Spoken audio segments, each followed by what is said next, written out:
So how many losses you have incurred, you see? In May around 80 to 90% household are totally damaged.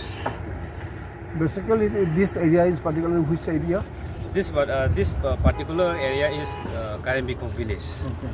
And basically what we have seen is that all of this is the furniture houses we have been seeing here, which is mostly devastated. Yeah. You see.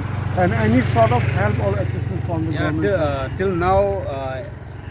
Till now, any help from government side is not received till now.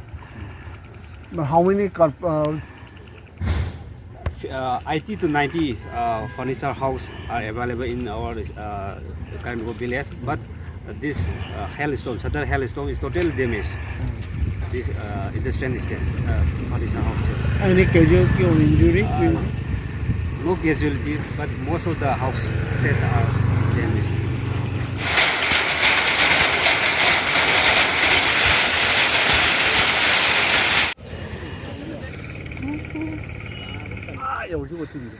Labukta